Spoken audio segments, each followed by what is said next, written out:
السلام علیکم بچوں، کیا حال ہے؟ آج ہم آپ کے لیے ایک اور نئی کہانی لے کے آئے ہیں جس کا نام ہے کبوتر بیتی، یعنی کبوتر کے اوپر جو بھی بیتا ہے وہ کبوتر اپنی زبان میں آپ لوگوں کو سنائے گا۔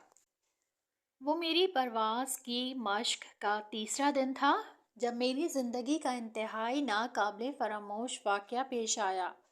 میں آج بھی اس غیر یقینی واقعے پر حیران ہوں۔ بہرحال جو بھی ہے، اس واقعے نے میری سوچ کا رخ موڑ دیا۔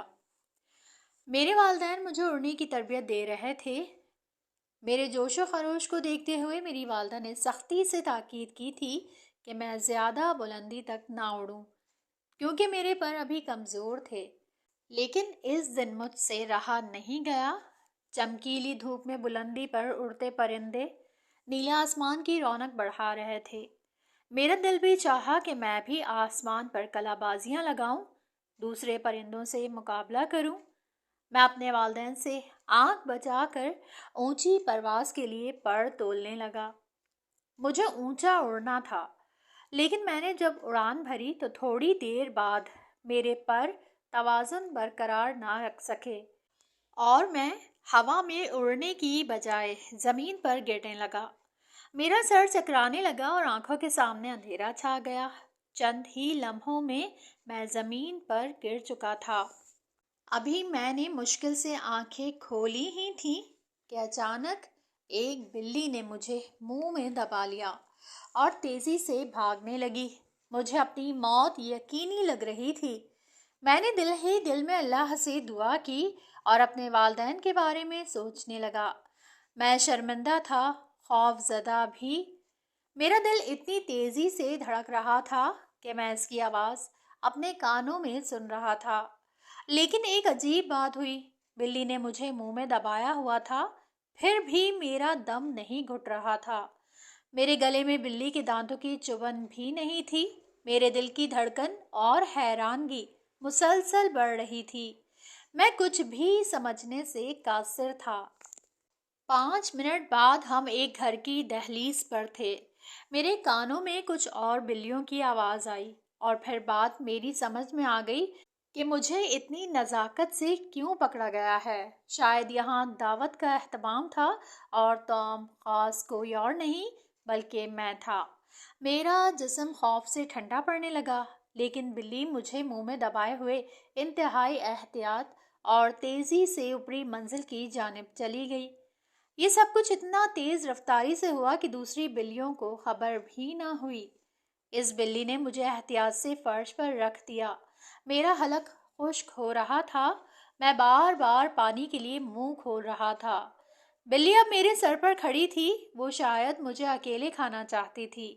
بلی نے منہ کھولا اور میں نے اپنی آنکھیں بند کر لیں۔ بلی میرے گلے کو چاٹ رہی تھی۔ میرا دل اچھل کر حلق میں آ گیا۔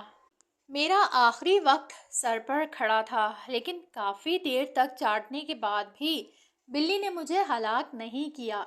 مجھے حلق میں کچھ تراوٹ محسوس ہوئی تو میری آنکھیں کھلیں اور میں نے پہلی بار اس مہربان بلی کو غور سے دیکھا۔ وہ نیلی آنکھوں والی سفید بلی تھی۔ اس کی آنکھوں میں شفقت اور مہربانی تھی۔ اب مجھے ڈر نہیں لگ رہا تھا۔ اس نے مجھے اپنے اگلے پنجے سے ہلایا، میرے پر پھڑ پھڑائے۔ اتنی دیر میں وہاں ایک اور بلی آ گئی۔ اس سے پہلے کہ وہ میری جانب آتی، نیلی آنکھوں والی بلی نے اسے ڈرا کر بھگا دیا۔ میری جان میں جان آئی، لیکن میری آنکھیں نکاہت سے بند ہو رہی تھیں۔